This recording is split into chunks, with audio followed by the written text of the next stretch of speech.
आपने कभी किसी कोमा में गए हुए पर्सन को देखा है?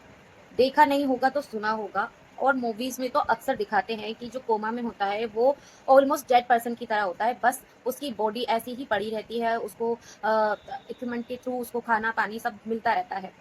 लेकिन वो प्रॉपर ना तो डेड है, ना ही वो अलाइव है। ऐसा क्यों? देखिए, जो भी कोमा पर्सन होता है, उसका जो माइंड होता है, वो माइंड पूरी तरीके से वर्क नहीं कर रहा होता। काम कर रहा है, क्योंकि अगर काम नहीं करेगा तो वो डेड हो जाएगा। लेकिन 100 में से आप कह सकते हैं 1% काम करता है। तो आप ये देखिए कि जब कोई कोमा पर्सन होता है, वो कुछ नहीं कर पाता, वो इवन अपनी फिंगर तक नहीं मूव कर सकता। क्यों? क्योंकि उसका माइंड एक्टिव नहीं है। तो आप यहाँ पर समझ सकते हैं कि हमारा माइंड का कितना बड़ा रोल है। अगर आपको ऐसा लग रहा है कि आप अपनी आँखों से देख रहे हैं, अपनी नोज़ से स्मेल ले कर रहे हैं, आप अपने हाथ-पैरों को चला रहे हैं, नहीं।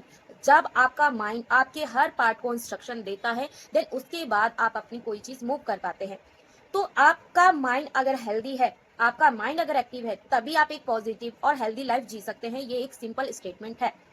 और इसको आप जितनी जल्दी समझ जाते हैं, उतनी ही जल्दी आप अपने हेल्थ को लेकर सीरियस हो जाते हैं। देखिए, आपने देखा होगा कभी-कभी जो ब्लाइंड पर्सन होते हैं या कोई डिसेबल पर्सन होते हैं, वो वो फिर भी काम कर रहे होते हैं। आपने देखा होगा कभी जो ब्लाइंड पर्सन होते हैं कितने पढ़ जाते हैं, कितने सब कुछ उनको पता होता है कौन-सी चीज़ कहाँ है। क्यों? क्योंकि उनके सबकॉन्शियस माइंड पर उनका अपना कंट्रोल आ चुका होता है। वो इतना उसको पावरफुल बना चुके होते हैं कि उन्हें कोई फ़र्क नहीं पड़ता कि उनका एक पार्ट अगर काम नहीं कर रहा, कोई उनका माइंड एक पार्ट तक सिग्नल नहीं पहुँचा पा रहा, तो वो कोई प्रॉब्लम नहीं लाते। तो इसका मतलब ये है कि हमारे साथ कोई प्रॉब्लम नहीं है, बस प्रॉब्लम है तो हमारे माइंड में है। हम उस पर प्रॉपर तरीके से काम अगर करते हैं, तो डेफ़िनिटली हम जो चाहे वो कर सकते हैं। अब ये होगा कैसे? ये सिंपल एक स्टेटमेंट है कि दोस्तों जब भी आप फ्री हैं, एनीथिंग आप कुछ कर रहे हैं, आप जो भी कर रहे हैं, आप सिर्फ़ अपने सबकॉन्शियस माइंड पर काम करते रहिए।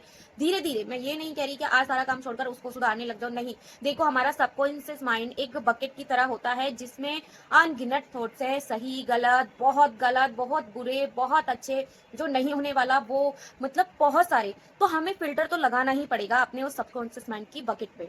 और वो फ़िल्टर कैसे लगता है? जब हम ऑलवेज़ पॉज़िटिव रहते हैं। ये मुश्किल नहीं है, यकीन मानिए। आप 10 दिन, मिनिमम 10 दिन आप अपने साथ ये ट्राई कीजिए। जब भी नेगेटिविटी आ रही है, जब भी किसी को देखकर एंगर आ रहा है, जब भी किसी को देखकर कुछ जेलसी फील हो रही है, या जो भी नेगेटिव वाइब्स आपको टच करने की ट्राई करिए, उसी टाइम आप कोई ना कोई पॉजिटिव वर्ड यूज कर लीजिए, पॉजिटिव एफर्मेशन, पॉजिटिव वे में कन्वर्ट हो जाइए। देखिए, 10 दिन के बाद आप खुद रियलाइज करेंगे कि आपका सबकॉन्शियस माइंड आपको खुद रिमाइंडर डालेगा कि ऐसे नहीं, ऐसे सोचना है।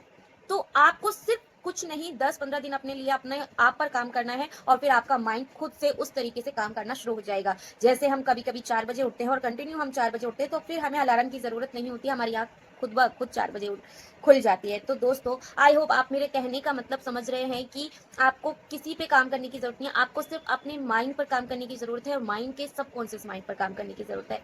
आप आज ही अपने लिए काम करें, और मिलती हूँ नेक्स्ट वीडियो में। तब तक अपना प्यार यूँ ही बनाए रखें। राधे, राधे।